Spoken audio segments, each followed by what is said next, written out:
Yeah. Okay, so that kind of leads into our next question. How has this gap year helped you grow?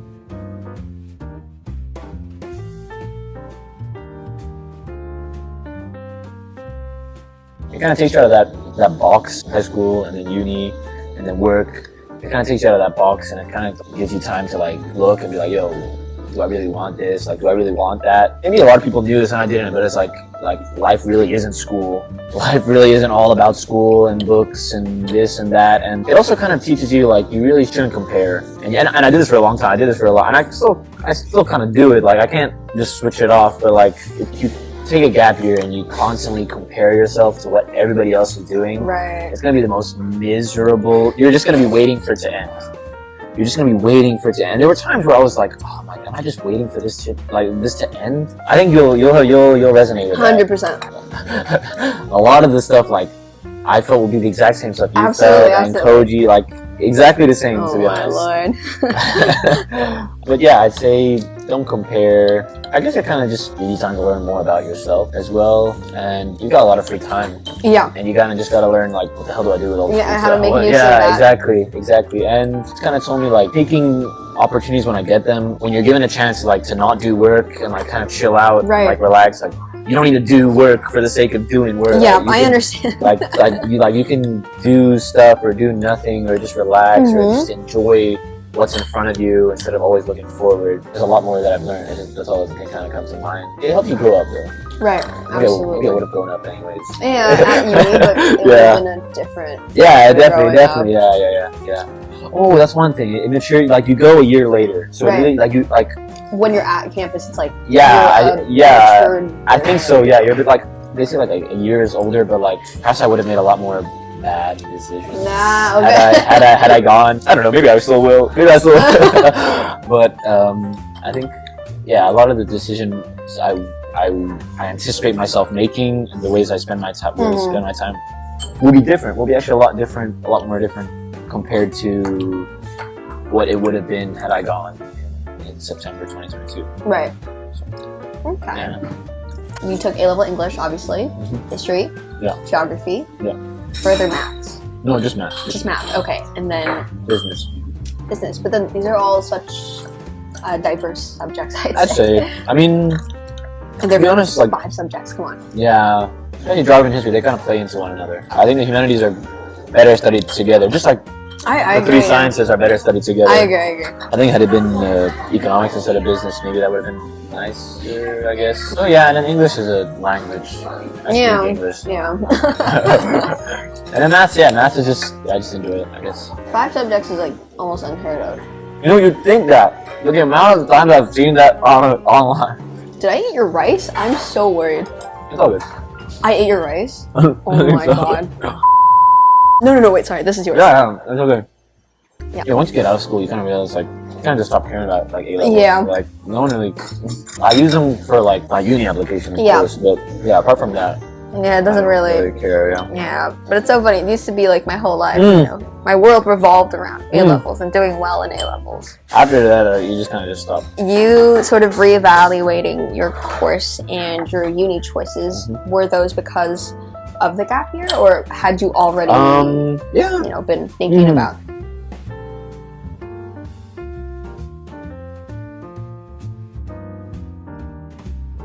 It would be for the gap year, because I didn't think that at all. Because my mindset going in, like, up until I started to take a gap year was, I'm going to uni for law. Right. I guess, just after uni, I was just so fed up. I'm like, screw this, screw my uni, screw law, screw everything. PE was one thing I wanted to do. Actually, I wanted to do it. I was kind of put off it, because, like, law, you become a lawyer, right? There's, like, a direct, and with PPE, like, you couldn't really see, like, now I'm doing it, I'm like, that's completely garbage. What the hell was I thinking, bro? So I just kind of was just like, you know what, I like PPE. It sounds a hell of a lot more interesting to me than law. And I'm really happy I did. Like, the modules of where I'm going to go look really nice, really fun. Yeah, I'm actually genuinely excited to, like, start studying. I didn't even know I wanted to study law in the first place. The reason was, like, law is a good degree to have. It's practical, it's prestigious. Yeah. But when I heard you'd chosen law, I thought it was very suitable in a sense. I could almost picture you, I think I told you, working in like corporate law or something. In a suit. Yeah, corporate law is, yeah. And I may still become I don't know. Yeah, lawyer, who knows? Yeah, lawyer. Yeah, you don't even need to study law in uni to start the process of becoming a lawyer. A lot of people told me, you should do law, you're argumentative. Yeah, you're smart, you got this and that. But law isn't just arguing. I think that's the thing, like it's been dramatized and beautified by like cinema and media. Absolutely. Like Suits. Suits is the most deceiving thing ever. Oh, God. You see the guys in suits walking up, giving these amazing like punchline arguments and boom, course is over. It's not like that, bro. You're at the office, you have to be typing, there's a lot of reading. Paperwork, yeah, exactly. Drafting, I don't know, contracts. And I don't know. And then I just asked myself if there was no money involved, would I still study law? And absolutely not. I don't know if PPE will help me in my career whatsoever. I'm choosing it because I genuinely I just want to go study it. I think this is a message that, if you're younger and you're watching my videos, there are a lot of pathways to, a final goal, and you don't always have to be studying the thing that you think you want to be doing. Rather, if it's like 3 or 4 years of your life, you want to put that into something you're actually passionate about, or it's going to suck. And so do something you like, and it will always work out, if you genuinely have passion for that thing. I hope if you're watching that you hear this from both of us, quite reputable people and sources. What, in your opinion, are the pros and cons of taking a gap year?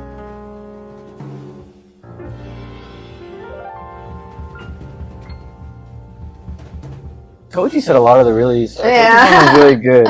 Pros is it gives you time to think, gives you time to do what you want, gives you time to spend time with your family. Absolutely, yeah. And you learn a lot about yourself, and it gives you time to get a job. I'd probably recommend you get a job. Yeah, me too.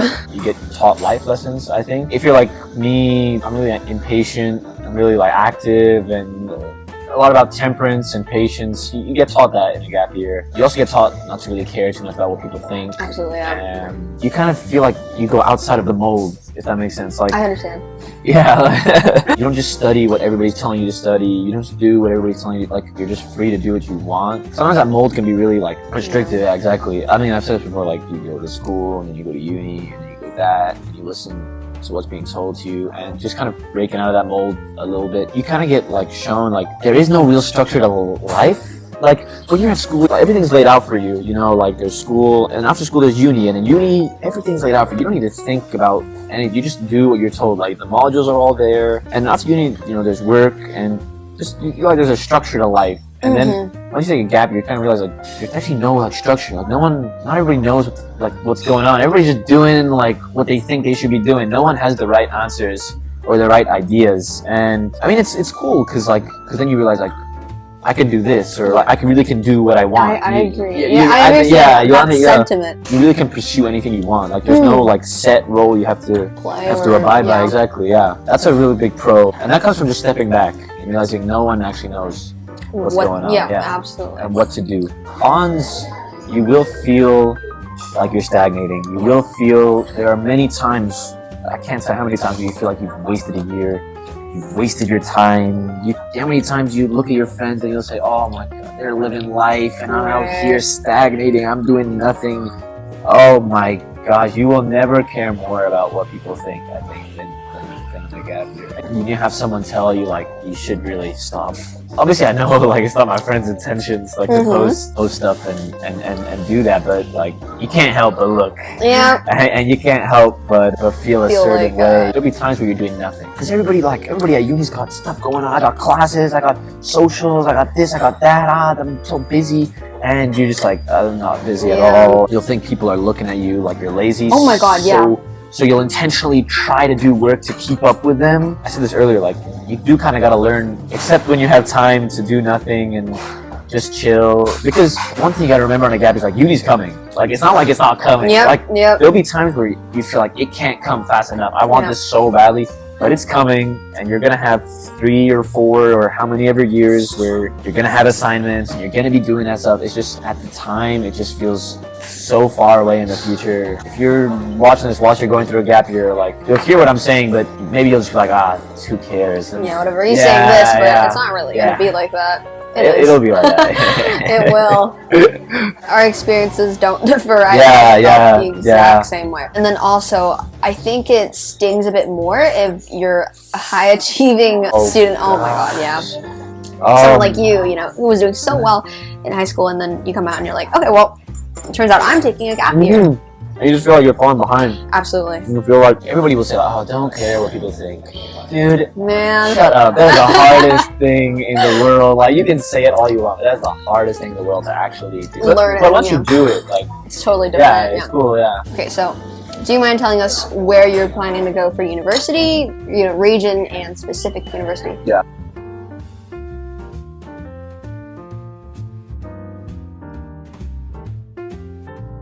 I'm going to Edinburgh, Uni of Edinburgh. That's what I'm going. Great school. I'm studying philosophy, politics, and economics, BP. Impressive. So what made you decide on this particular major and university?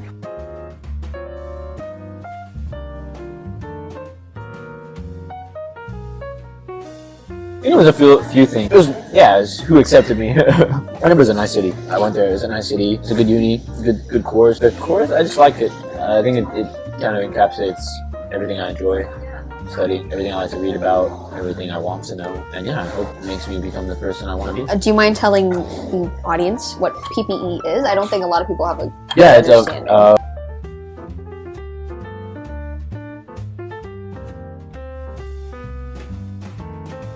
Of philosophy, politics, and economics. So it's exactly as it is. Okay, right. Study philosophy, politics. I think different schools do it differently. They do it two ways. Either you study them separately, philosophy, politics, or economics, or you study them intertwined, which I think is a much better way of studying it because they are at their core intertwined. History, there is PPH. You study them intertwined and you get a basic understanding of, in my opinion, just the world around you, global affairs, how to understand them. Economics especially will tell you like what people are doing, how people spend their money, how people allocate resources to finite resources for infinite wants. Okay.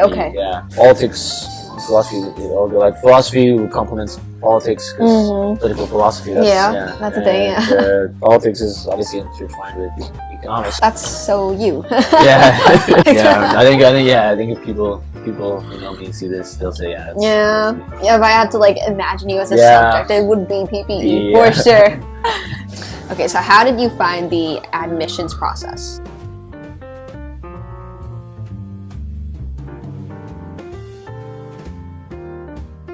It wasn't too bad. I applied to Oxford both times actually. So I got everything done by October 15th. So it wasn't too bad. I mean, the second time around I had my grades, so I just needed to come up with my personal statement. Which I think if you want to study a subject and you look at it, if you keep revising, you put the time in, it's not too much of a big deal. And then after my admissions, I had a test for Oxford, which I had to do. I got that done. Did you sit the TSA? TSA, yeah, that's what it was. I had interviews, and then I just got all my results in from. But hey, interviews. January. That already means you're like kind of like halfway through. Yeah, it was like good and bad. It's like you get your hopes up. Oh, I get that. Very impressive. Yeah, thank you. Oxford interviews. Obviously, you need to give in all your stuff. You need to have the right grades, and then you need to take the test. And then you've got a good, decent score, then you get invited to an interview. And it's Oxford, so that's how impressive it is. Did you find the resources at Mac helpful?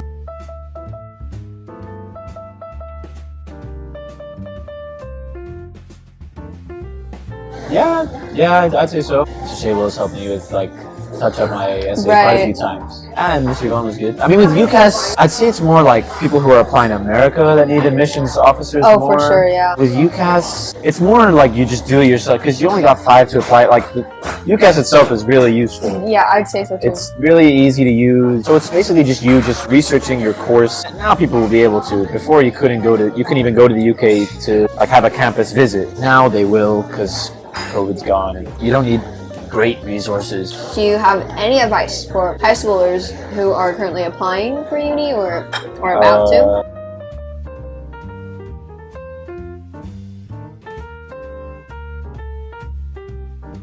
I'll say don't just look at ranking.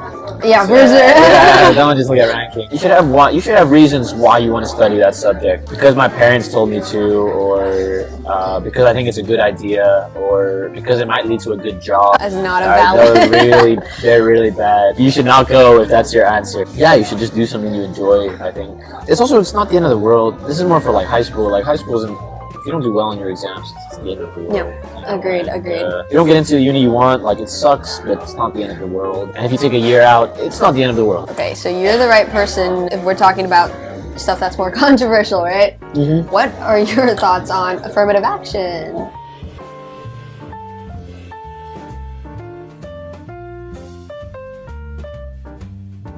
But I don't think that UK does affirmative Right, okay. act. Well, the only way you can have an argument about it is, like, you have to define, like, what a university is. What is its fundamental purpose? Because if its fundamental purpose is to solely provide education based on your academic level, like, it follows a meritocratic kind of selection system, then yeah, you should not have any affirmative action. There's a common argument with affirmative action, is like, you know, you're giving a step up to, like, the people who are underprivileged, right, and who don't have the resources. Exactly. Right. But at the same time, it sends that message, oh, you know, you guys couldn't possibly do this by yourself, so we're just going to help you. We're going to give you these spaces. And it's like, well, you're giving positions at advanced academic institutions to people and students who aren't up to that level of competence. I agree.